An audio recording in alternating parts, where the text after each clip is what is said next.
Meus queridos, bom dia. De volta aqui para os nossos encontros e a nossa aula de hoje é de Sociologia. Nós iremos discutir um pouquinho sobre a organização do trabalho no século XX.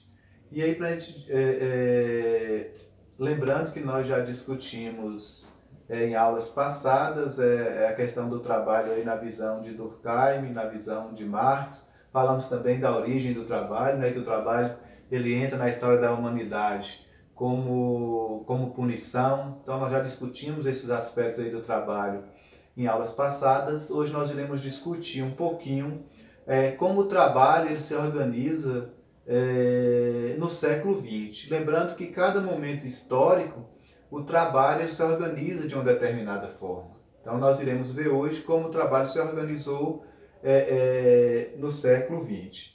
E para a gente discutir essa organização do trabalho no século XX, nós iremos falar sobre o Taylorismo, também sobre o Fordismo e sobre o Toyotismo. E aí, para a gente começar a nossa discussão sobre o Taylorismo, é importante a gente entender um pouquinho aí sobre Frederick Taylor.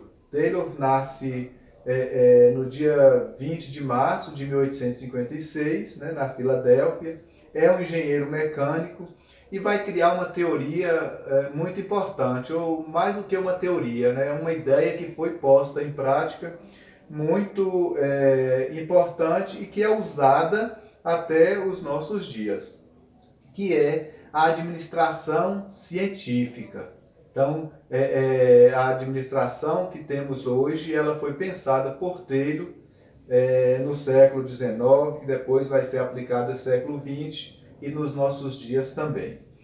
É muito importante a gente entender um pouquinho sobre essa administração científica, porque ela vai influenciar diretamente na organização do trabalho no século XX. E aí ela tem pelo menos 4 princípios criados aqui por Taylor, que é o princípio do planejamento, o princípio de preparo dos trabalhadores, o princípio de controle e o princípio da execução. Nós não iremos aqui discutir cada princípio desses, mas só para a gente entender do que se trata cada um desses princípios.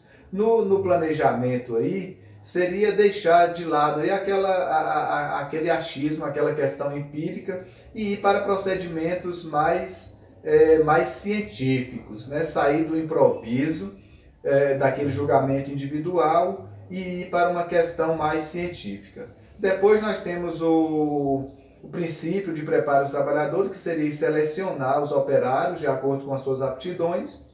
O princípio do controle, que seria controlar todo o desenvolvimento do trabalho para certificar se de fato esse trabalho está de acordo com o que foi planejado ou não. E o princípio da execução, que seria distribuir as atribuições e responsabilidades para que cada trabalhador, para que o trabalho seja mais disciplinado possível. Então aí, essa administração científica tem então aí esses princípios fundamentais aí que ainda são usados até hoje. Aí nós temos o Taylorismo, criado pelo engenheiro, né, mecânico, como já disse anteriormente, Frederick Taylor, que é um sistema que consiste na divisão do trabalho. E uma coisa que aparece aí que é muito interessante para a gente analisar, que vai ser mais ou menos aquilo que nós discutimos lá em Marx, sobre a alienação do trabalho. Então, o Taylorismo, ele possibilita a alienação do trabalho. Por que possibilita? Porque o trabalhador ele é especializado apenas em uma tarefa, ou seja, ele não conhece o processo todo, portanto ele não sabe o que produz e sendo assim ele se torna uma pessoa alienada no que diz respeito aí ao seu trabalho.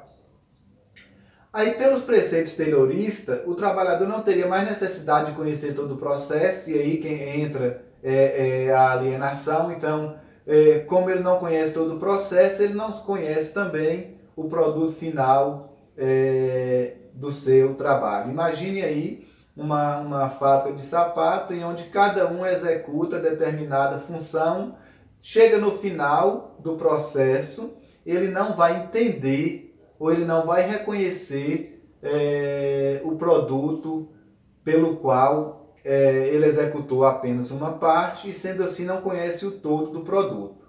É isso, voltando a dizer, é isso que Marx vai chamar de alienação. Alienação do trabalho. O Taylorismo, ao mesmo tempo que aumentava a produção, barateava o preço dos produtos industrializados e especializavam o funcionário a um serviço. Criava uma alienação mental do empregado, já que não só o meio de produção era sistematizado, mas também os horários de trabalho e a cobrança para sempre produzir mais. Então nós temos aí uma das características importantes do Taylorismo, que é essa produção em massa. Queria produzir muito para baratear os preços, aquela ideia, né, da oferta e da demanda. Então, quanto mais produtos no mercado, mais a possibilidade de que esses preços caíssem. Aí nós temos nessa charge aí uma cena do filme de Chaplin, que é Tempos Modernos, que é uma das características fortíssimas aí do Taylorismo, que nós vamos discutir a seguir, que é a inserção da esteira, né, que vai acontecer basicamente no Fordismo. Porque Taylor cria essa ideia do Taylorismo, mas quem vai implementar, quem vai executar essa ideia taylorista é o Henry Ford, já no Fordismo. Então, Henry Ford ele vai implementar essa ideia aí de Taylor. Então, aí nós temos criado por Henry Ford, né, o mesmo que criou a indústria aí Ford.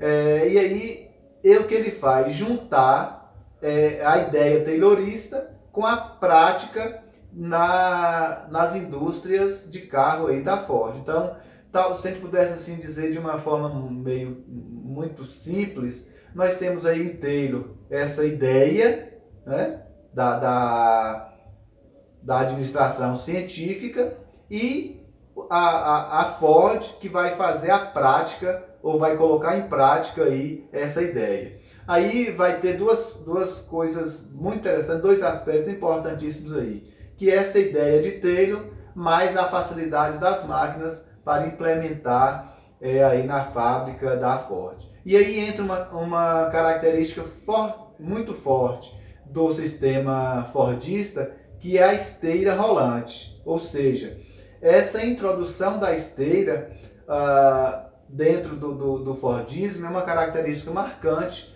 porque vai, digamos assim, ganhar tempo. O trabalhador que precisaria se deslocar, sei lá, até uma prateleira, até um almoxarifado, para pegar a peça, agora ele recebe a peça nas suas mãos através da esteira.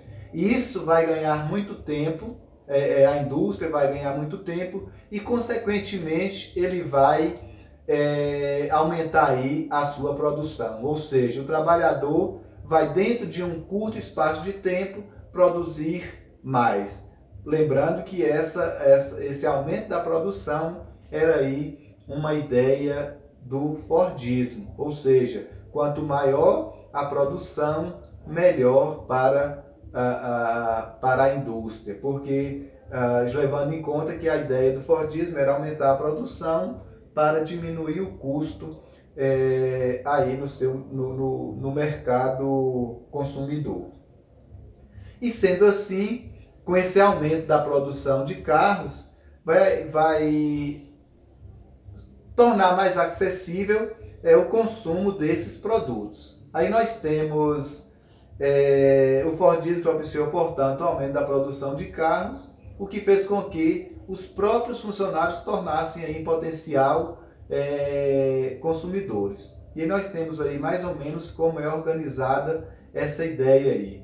Maior produtividade, maiores salários e, consequentemente, aumento aí no número de consumidores.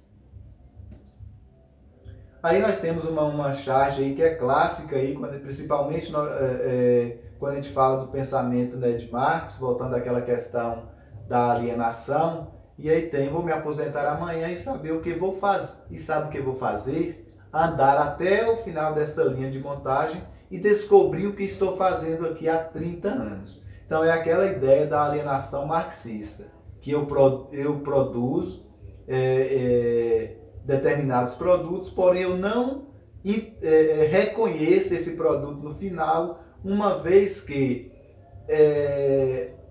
cada um executa uma função dentro do processo e chega ao final desse processo sem a gente conhecer de fato o que produziu. Isso para Marx é a alienação. Então nós vamos aqui encerrar esse bloco e voltaremos para discutir um pouquinho sobre a questão do toyotismo.